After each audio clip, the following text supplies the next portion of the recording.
Je m'appelle Rita, et si vous m'aviez dit que ma vie se transformerait en un tourbillon dramatique, j'aurais ri. J'ai 35 ans, je suis journaliste et je ne suis pas du genre à m'asseoir. Je suis toujours en mouvement, à la recherche d'histoires, à faire les gros titres. J'ai une fille, Émilie, qui est la lumière de ma vie. Elle a 8 ans et est déjà la maîtresse de notre petit appartement en ville. Et la vie suivait son cours jusqu'à il y a 2 ans. Je faisais un reportage sur la nouvelle initiative de recyclage de la ville.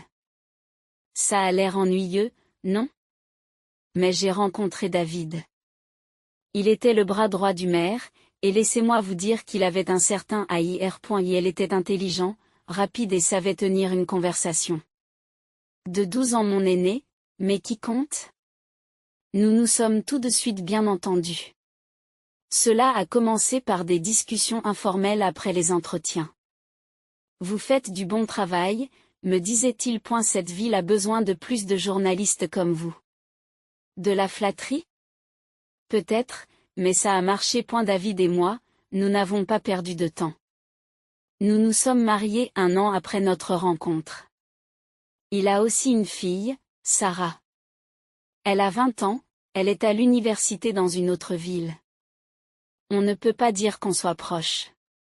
Elle est froide, surtout avec Émilie. Je me souviens de la première fois qu'elles se sont rencontrées. Bonjour Sarah, voici Émilie, avais-je dit en essayant de paraître optimiste. Sarah l'avait regardée, pas méchante, mais pas chaleureuse non plus. Bonjour, avait-elle marmonné, avant de se détourner, perdue dans son téléphone. Émilie a tiré sur ma chemise. Maman, elle ne m'aime pas? Je lui ai brossé les cheveux en arrière. Ne t'inquiète pas, chérie. Elle est juste différente. David m'a sauvé la vie. Mon travail, c'est des horaires de fou, tu sais? Il a commencé à aller chercher Émilie à l'école, à lui préparer son déjeuner. Il était doué pour ça, et Émilie semblait l'apprécier. David est drôle, maman, disait-elle. Il fait les meilleurs sandwichs. Notre appartement est confortable. 2 chambres, une petite cuisine et un salon qui a connu des jours meilleurs. Mais c'est notre maison. La chambre d'Émilie est une explosion de roses et de posters de stars de la pop que je ne peux pas nommer. David y a aussi installé ses affaires, principalement des livres et quelques vieux disques. Il aime le jazz, ce qui est bien, mais ce n'est pas ma tasse de thé. Rita, tu devrais essayer d'écouter ça, disait-il en mettant un vieux disque. C'est du classique. Je souris, j'acquiesce. Bien sûr, je vais essayer. Mais entre nous, je ne l'ai jamais fait. Nous nous sommes installés dans cette routine, tous les 3. C'était agréable, normal. Du moins, c'est ce que je pensais. Mais comme on dit, la normalité, c'est ce à quoi on est habitué, jusqu'à ce que ça ne le soit plus. Les choses ont commencé à changer, mais ce n'était pas comme si je m'étais réveillée un jour et que tout était différent. C'était lent, comme un robinet qui goutte jusqu'à ce que l'évier soit plein. Émilie, elle a toujours été une boule d'énergie, vous savez? Toujours en train de courir, de rire, les yeux pétillants de malice. Mais ensuite, c'est comme si quelqu'un avait baissé sa luminosité. Elle est devenue plus silencieuse, comme si elle marchait sur des œufs. Un soir, alors que je l'abordais dans son lit, elle est restée allongée, fixant le plafond. Je lui ai brossé les cheveux en essayant de la faire rire. Et, cadet de l'espace, tu prévois un voyage sur la Lune? Elle n'a même pas esquissé un sourire. Elle a juste murmuré, non, maman. C'était mon signal. Et qu'est-ce qu'il y a? Tu n'es pas comme d'habitude. Elle a tourné la tête, sans croiser mon regard. Je vais bien. Je me suis assis à côté d'elle. Tu es sûre? Tu es plutôt silencieuse ces derniers temps. Elle a haussé les épaules. Je suis juste fatiguée, je suppose. Fatiguée? À 8 heures? Je n'y croyais pas. Mais j'ai laissé couler. Je ne voulais pas la pousser à bout. D'accord, petite et si tu le dis, mais tu sais que tu peux tout me dire, n'est-ce pas? Elle a acquiescé, mais il y avait quelque chose qui clochait. J'ai embrassé son front et j'ai éteint la lumière. Bonne nuit, mon amour. En fermant la porte, je l'ai entendu murmurer, bonne nuit, maman. Je suis allée à la cuisine où se trouvait David. Il faisait comme d'habitude, il feuilletait des papiers, probablement des affaires de travail. Je lui ai dit. Tu as remarqué quelque chose d'anormal chez Émilie ces derniers temps? Il n'a pas levé les yeux. Rien? Comme quoi? Comme si elle n'était pas elle-même plus silencieuse, un peu déprimée. Il a haussé les épaules, sans me regarder. Les enfants ont des humeurs, Rita. Elle va probablement bien. Oui, peut-être. Je n'étais pas convaincue, mais que pouvais-je dire d'autre? Les jours suivants, c'était la même chose. Émilie était comme une petite ombre, juste là mais pas vraiment. Je me suis dit qu'il y avait peut-être quelque chose à l'école. J'ai décidé de lui poser la question. J'ai attendu le bon moment, juste après le dîner, quand nous étions en train de débarrasser. Et M, tout va bien à l'école? Elle empilait les assiettes, sans me regarder. Oui, ça va. Tu es sûre? Personne ne t'embête ou quoi que ce soit d'autre? Elle a fait une pause, puis a secoué la tête. Non, tout le monde est gentil. Je voulais la croire, mais les mamans savent, non? Il y a ce sentiment instinctif quand quelque chose ne va pas. J'ai laissé tomber pour le moment, je ne voulais pas la pousser à bout. Ce week-end-là, nous faisions la lessive. Émilie m'aidait à plier les vêtements. C'est là que je l'ai vue. Un bleu sur son bras. Et pas des moindres. J'ai essayé de garder ma voix stable. Et M, qu'est-ce que tu as sur le bras? Elle a baissé sa manche rapidement. Oh, je suis tombée au terrain de jeu. Tu es tombée? Ça n'a pas l'air d'aller, chérie. Elle a évité mon regard. Ce n'est rien. Vraiment. Je voulais creuser un peu plus, mais son visage, on aurait dit qu'elle avait peur. Peur de quoi? Je n'arrivais pas à comprendre. D'accord, si tu le dis. Mais fais attention, d'accord, oui, maman. Je l'ai observée pendant un moment. Elle s'est remise à plier, comme si rien ne s'était passé. Mais je n'arrivais pas à me débarrasser de ce sentiment. Il se passait quelque chose, et je devais découvrir quoi. Ça me rongeait, comme une écharde qu'on ne peut pas enlever. Quelque chose n'allait pas avec Émilie, et je ne pouvais pas laisser tomber. Ce bleu, sa tranquillité, ça ne lui ressemblait pas. Je devais comprendre, mais je ne savais pas par où commencer. C'est alors que j'ai eu une idée. Pourquoi ne pas utiliser une de ces montres intelligentes? Celles qui peuvent enregistrer des choses. Je veux dire, si quelque chose se passe à l'école, peut-être que je pourrais l'attraper. J'ai acheté la montre, une petite chose élégante. J'ai dit à Émilie que c'était un cadeau d'anniversaire en avance. Regarde ça, et M. Tu peux m'appeler avec si tu en as besoin. J'ai dit, en essayant de paraître optimiste. Elle l'a regardé, un peu perplexe, puis elle a souri. Merci, maman. C'est super. Je lui ai montré comment l'utiliser, mais je ne lui ai pas parlé de la partie enregistrement. Je me sentais un peu sournoise, mais je devais savoir. Les jours suivants, j'étais anxieux, j'attendais quelque chose, n'importe quoi.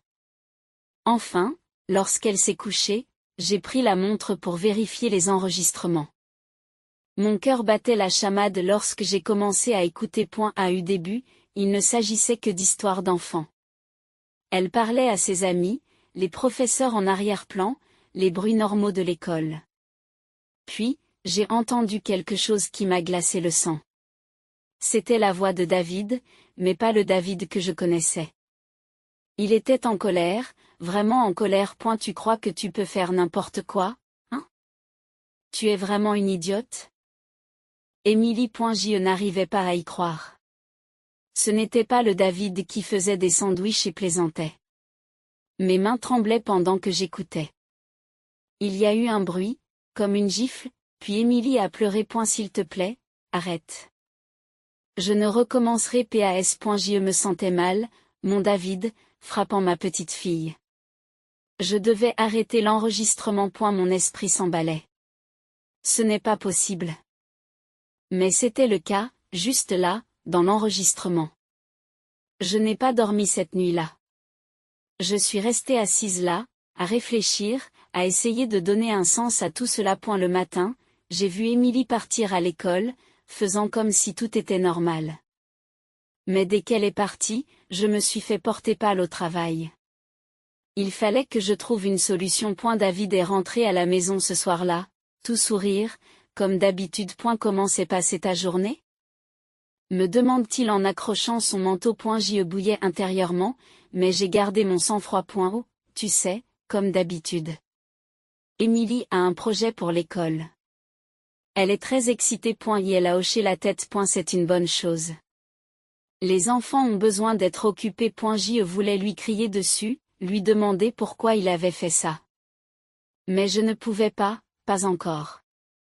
J'avais besoin d'être sûre, d'avoir plus de preuves. Les jours suivants, j'ai surveillé de près Émilie et David. Tout semblait normal, mais je savais que ce n'était pas le cas. Je vérifiais sans cesse la montre, mais il n'y avait rien comme avant. Une seule fois a suffi. Une fois, c'était trop. J'étais dans un état second, pensant à cet enregistrement. Je le revoyais sans cesse dans ma tête, encore et encore. La voix de David, les cris d'Émilie. Je devais faire quelque chose, mais quoi? Je ne pouvais pas me contenter d'affronter David, pas sans plan. Émilie, il fallait que je lui parle, que je prenne sa défense. Ce soir-là, j'ai fait asseoir Émilie. Nous étions dans sa chambre, entourés de ses jouets et de ses dessins. Chérie. Il faut qu'on parle de quelque chose d'important. J'ai commencé à essayer d'avoir l'air calme. Elle a levé la tête, les yeux écarquillés. Tout va bien, maman, j'ai pris une grande inspiration. C'est à propos de David. Est-ce qu'il t'a déjà fait du mal? Ses yeux se sont détournés. Elle tripote l'ourlet de sa chemise. Qu'est-ce que tu veux dire?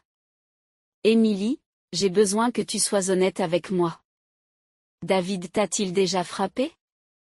Il y eut une longue pause. Puis elle hocha la tête, lentement, les yeux remplis de larmes. Oui, a-t-elle murmuré. Pourquoi tu ne me l'as pas dit, chérie? Il m'a dit de ne pas le faire. Il a dit que tu serais en colère contre moi.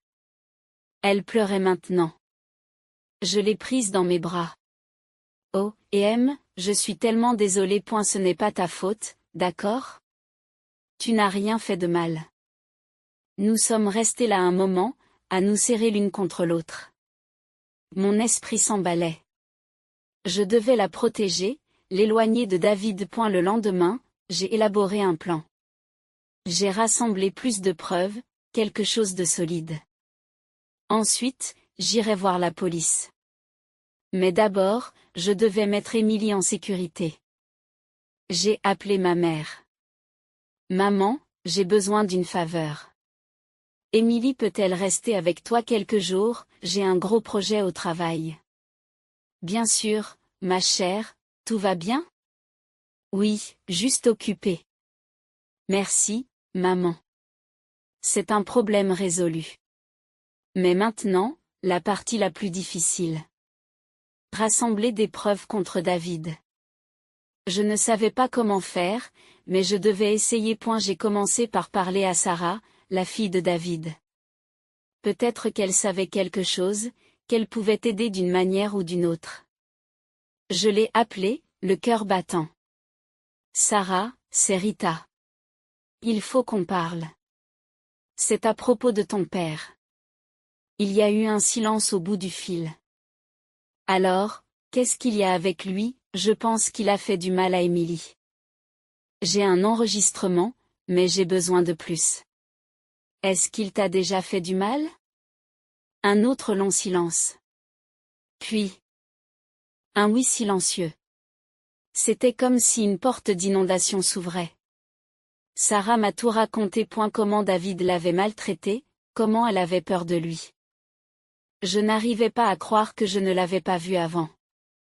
Obtenir plus de preuves contre David n'allait pas être une promenade de santé. Je le savais. Ce type était rusé, il était toujours sur ses garde-points, mais ce qu'il ne savait pas, c'est que j'étais sur ses traces et que je n'allais pas le laisser s'en tirer en faisant du mal à ma fille. Tout d'abord, je devais rester calme avec lui, faire comme si de rien n'était. Bonjour, David, ai-je dit en prenant mon petit déjeuner, en gardant une voix légère. Et elle m'a répondu par un grognement, enfoui dans son journal. Tu as quelque chose de prévu aujourd'hui? Il a demandé, sans même lever les yeux. Juste les trucs habituels du boulot, ai-je répondu en remuant mon café. Tu sais ce que c'est, lui répondis-je en remuant mon café. Tu sais ce que c'est. Oh, je sais ce que c'est.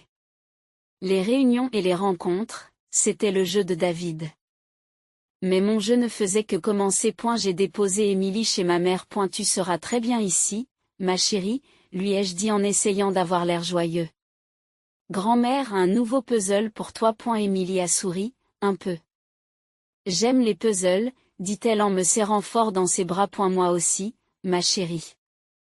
Moi aussi, ai-je chuchoté en l'embrassant sur le front. Une fois que je me suis assuré qu'Émilie était en sécurité, il était temps de se mettre au travail.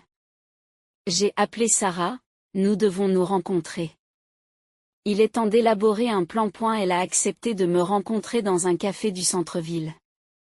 C'était calme, le genre d'endroit où l'on pouvait parler sans être entendu. Alors, quel est le plan, demande-t-elle, la voix basse. Nous devons l'enregistrer, lui faire avouer ce qu'il a fait. À toi, à Émilie. C'est le seul moyen. Sarah acquiesce, se mordant la lèvre. Je peux essayer de lui parler. Peut-être qu'il dira quelque chose. C'était risqué. Mais c'était tout ce que nous avions. Fais attention, Sarah. Il ne doit pas savoir que nous sommes sur lui. Je sais, je ferai attention. Nous avons passé l'heure suivante à passer en revue tous les détails. Quoi dire, comment le dire, quand insister, quand reculer. C'était comme un piège, et nous devions être parfaits. Les jours suivants ont été très flous.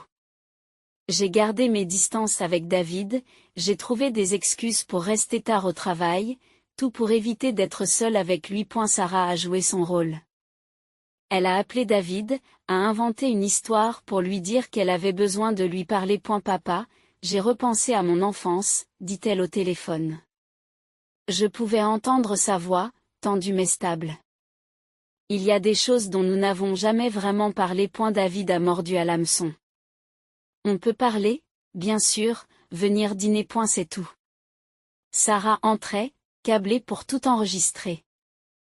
J'ai eu le cœur serré toute la soirée, attendant son appel. Et elle est arrivée tard dans la nuit. J'ai réussi, Rita. Je l'ai fait parler. J'ai ressenti un mélange de soulagement et de crainte. Bon travail, Sarah. Apporte-le-nous. Nous devons l'écouter, nous assurer que nous avons ce dont nous avons besoin. Elle est venue, avec l'air d'avoir fait 10 rounds sur le ring. Nous nous sommes assis à la table de ma cuisine pour écouter l'enregistrement. La voix de David emplissait la pièce, d'abord calme, puis de plus en plus en colère. Tu as toujours été une enfant difficile, Sarah. Tu l'as toujours cherché. Mon sang bouillait en l'écoutant. Et puis, il l'a dit, clair comme de l'eau de roche. J'ai fait ce que j'avais à faire. Pour toi, pour Émilie, vous aviez tous les deux besoin d'apprendre. C'était ça. La confession. J'ai eu mal au ventre, mais en même temps, j'ai ressenti un élan de triomphe. Nous le tenions. On va porter ça à la police, demain à la première heure, ai-je dit, la voix ferme. Sarah acquiesce, l'air épuisé mais déterminé. Oui. Il est temps qu'il paie pour ce qu'il a fait. La nuit a été longue. Aucun de nous n'a beaucoup dormi. Mais nous avions ce dont nous avions besoin. David allait tomber, et j'allais m'en assurer. Le soleil du matin était à peine levé, mais j'étais déjà bien réveillée, l'esprit en ébullition. C'était aujourd'hui que j'allais confronter David. La preuve était là, sur la table de ma cuisine, un petit enregistreur qui contenait ses aveux. Mes mains tremblaient en pensant à ce que je devais faire. Je ne pouvais plus reculer. J'ai entendu David se préparer, le bruit habituel dans la salle de bain, le bruit de ses chaussures sur le parquet. Je me suis préparé lorsqu'il est entré dans la cuisine. Bonjour, Rita, dit-il en prenant son café. Il avait l'air si normal, comme si c'était un jour comme les autres. J'ai pris une grande inspiration. Il faut qu'on parle, David. Il a haussé un sourcil, un léger sourire en coin. De quoi? De ce que tu as fait. À Émilie. À Sarah. Son visage changea alors, le sourire en coin disparaissant. De quoi parles-tu? J'ai ressenti une poussée de colère. Je sais tout, David. C'est fini. Je sais que tu as blessé Émilie. Je sais que tu as blessé ta propre fille.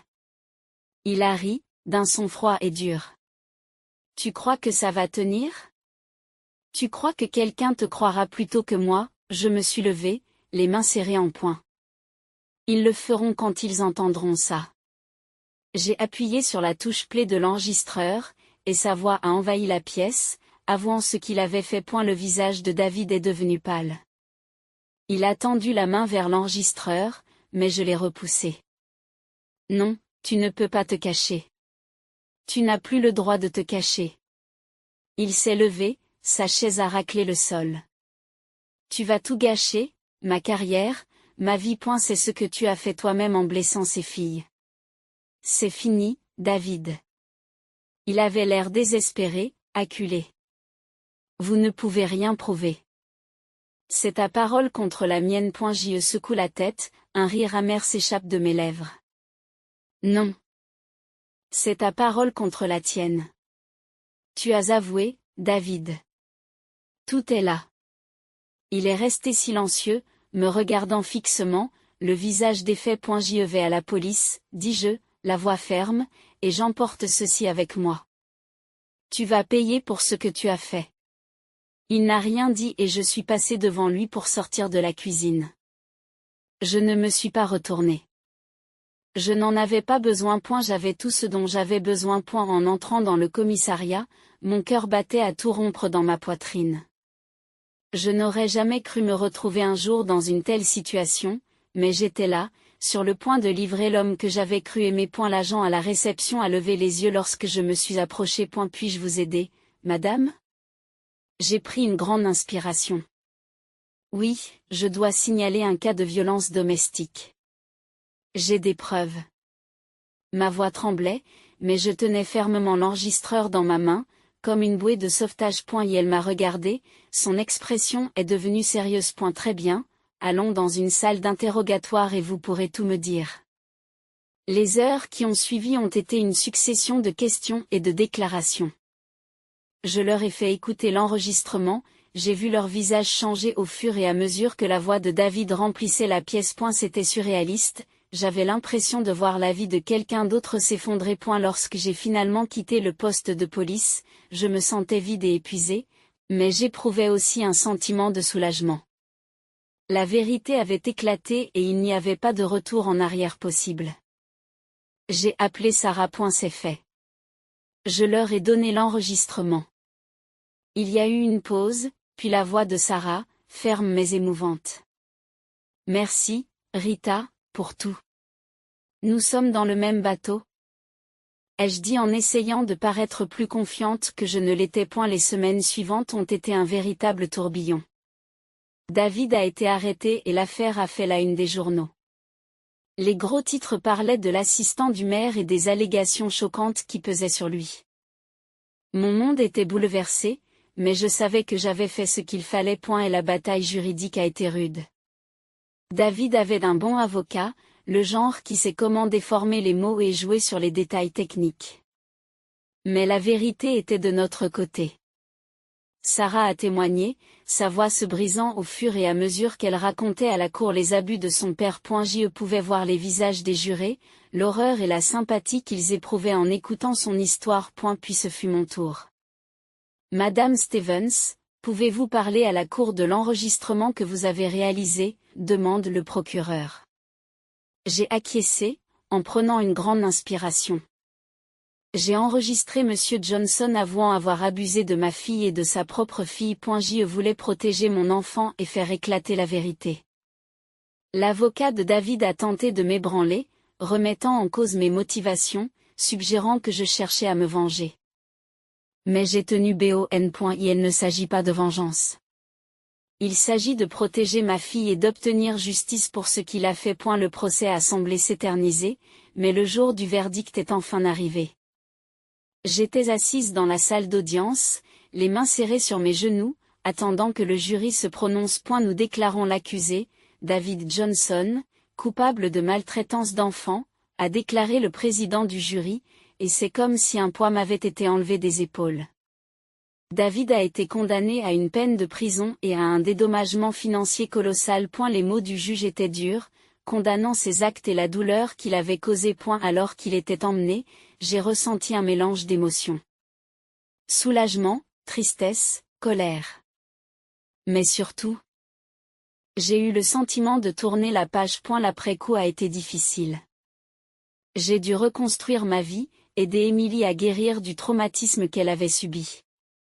Mais nous étions libérés de l'ombre de David, et c'est ce qui comptait. Je me suis concentré sur mon travail, sur la présence d'Émilie. Nous avons entamé une thérapie, toutes les deux, pour surmonter tout ce qui s'était passé. Ce n'était pas facile, mais nous y arrivions, jour après jour. Nous avons emménagé dans une nouvelle maison. Elle était plus petite que l'ancienne, mais c'était la nôtre et c'était un nouveau départ.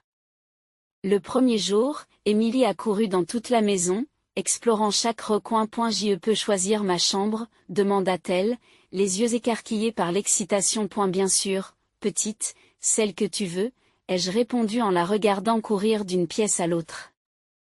Elle a choisi celle avec la grande fenêtre qui donnait sur le jardin. Je peux voir les étoiles d'ici, maman, dit Dachel. Je lui ai souri. Alors c'est parfait pour toi. Le déballage a été une corvée, mais nous nous sommes sentis bien, comme si nous étions en train de reconstruire notre vie, morceau par morceau. Nous avons décidé de peindre le salon ensemble. J'ai donné un pinceau à Émilie. Qu'en penses-tu, bleu ou vert? Elle a trempé le pinceau dans la peinture bleue. Bleu, comme le ciel par une journée ensoleillée. Alors, c'est bleu, ai-je dit, et nous nous sommes mis au travail, transformant la pièce en notre propre petit coin de ciel. Un après-midi, alors que nous faisions une pause, on a frappé à la porte. C'était Sarah. Elle se tenait là, un peu gênée, se déplaçant d'un pied sur l'autre. Rita, je peux entrer? J'étais surprise mais heureuse de la voir. Bien sûr, entre. Nous nous sommes assises dans le salon à moitié peint, sur des cartons qui faisaient office de chaises. Je voulais vous remercier, dit Sarah en regardant ses mains.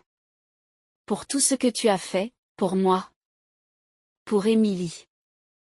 J'ai tendu la main et l'ai prise. Nous sommes une famille, Sarah, c'est ce que font les familles.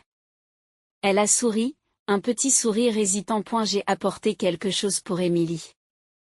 Elle lui a tendu un petit paquet emballé. C'est pour moi, demanda Émilie. Oui, j'ai pensé que ça te plairait, dit Sarah en hochant la tête. Émilie ouvrit le paquet. À l'intérieur se trouvait un livre sur les étoiles et les planètes. Son visage s'illumine. Waouh, merci, Sarah. Sarah a l'air soulagée, heureuse, de rien. Les choses étaient encore difficiles, mais des moments comme celui-ci en valaient la peine. Nous étions en train de construire quelque chose de nouveau, quelque chose de fort. Émilie est retournée à l'école et elle se débrouillait bien, elle se faisait des amis, elle redevenait comme avant. Et moi, j'ai repris le travail, je me suis lancée dans des histoires, dans la découverte de vérité, comme je l'avais toujours fait. Mais maintenant, j'avais une nouvelle perspective, une nouvelle compréhension des luttes auxquelles les gens étaient confrontés. Et la vie n'était pas parfaite, mais c'était la nôtre. Nous avions notre petit monde, notre havre de paix, et nous étions là les uns pour les autres. Et c'était plus que suffisant. C'était un nouveau départ, une chance de guérir, de grandir, d'aimer. Et nous étions prêts pour cela, prêts pour tout ce qui se présenterait à nous. Ensemble, nous étions inarrêtables.